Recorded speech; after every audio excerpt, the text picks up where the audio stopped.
back to the Life Burst Podcast. We're going to be talking about Mito, the new center that you can play for this collaboration set for Sandbaka.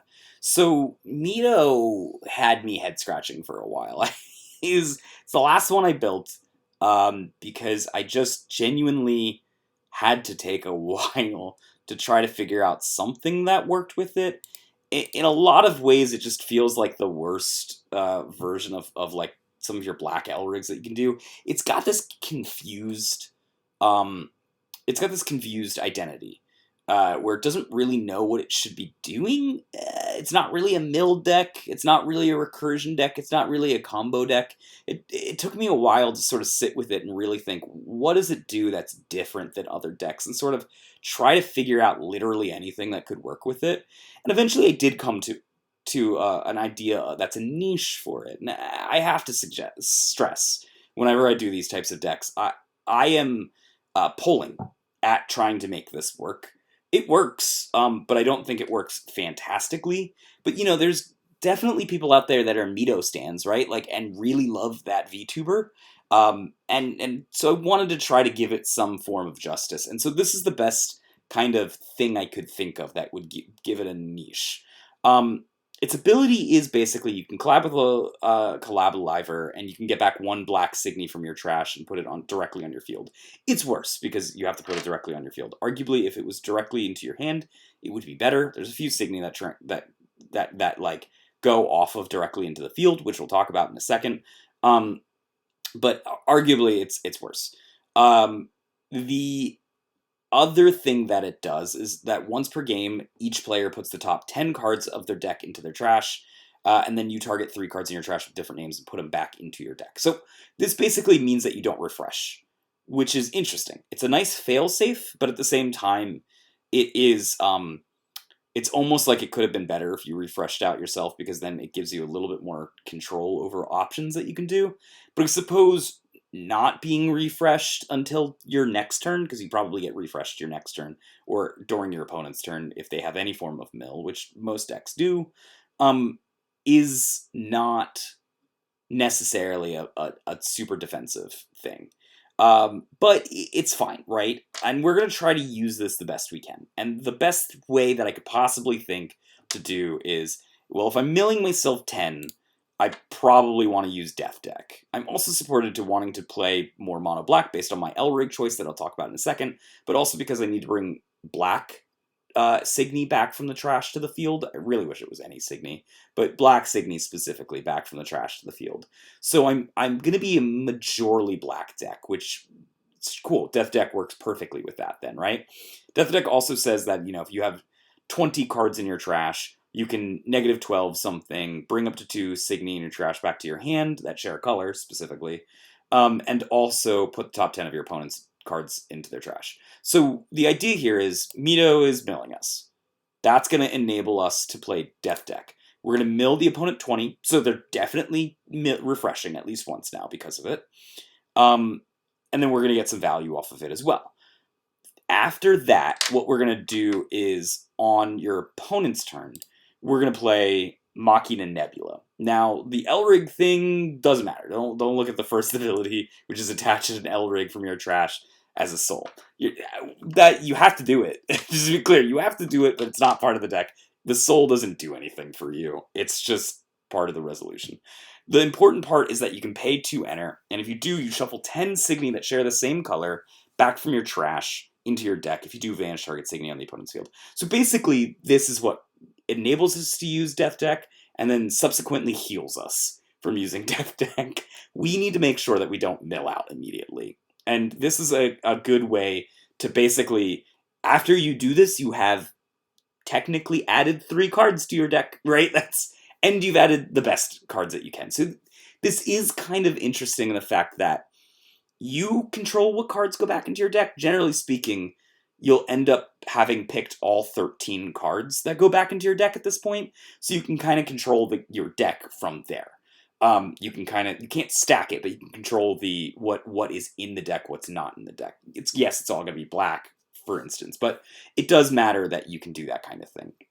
So, that's the Wombo combo I figured out by doing this. But it puts us in a very, very black direction. So I thought to myself, okay, well, we can spare one other color, right? Like that's the most we can spare. So if we were going to do that, where do we want to be from that? I ended up with white for a very obvious reason. Super Celestia Saber is a very, very good like secondary piece to be playing. Period. It's expensive, but it works. But I also wanted to run MC Lion because MC Lion has a cool assist ability, which is it allows you to pick up one card Signy from your deck when you look at the top 5.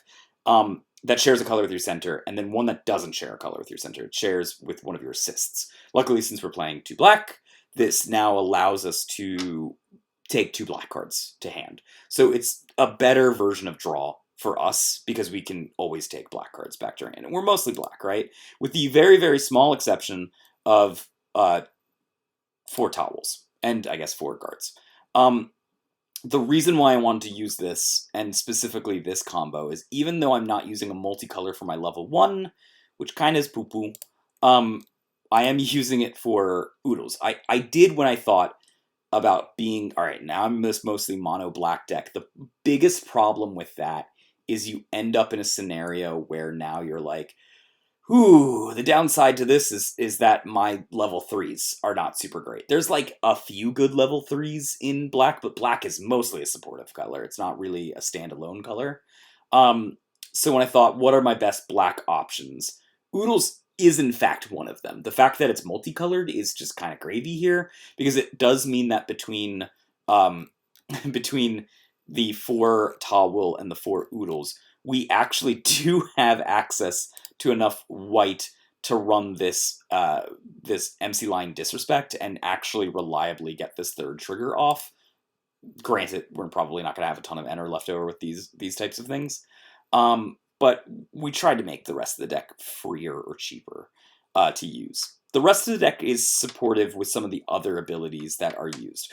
For example, Oodles bring something to the field as well, right? So you've got between Mito, you have Oodles that can bring stuff to the field as well. And that means that Werewolf is particularly good in this build. Werewolf allows you to, basically, when it comes back from the trash, you can pay a black when it attacks. If you do, you can vanish. You can do negative 10,000 to something, which is pretty good, right? With some of these other negative effects, that's actually fairly good.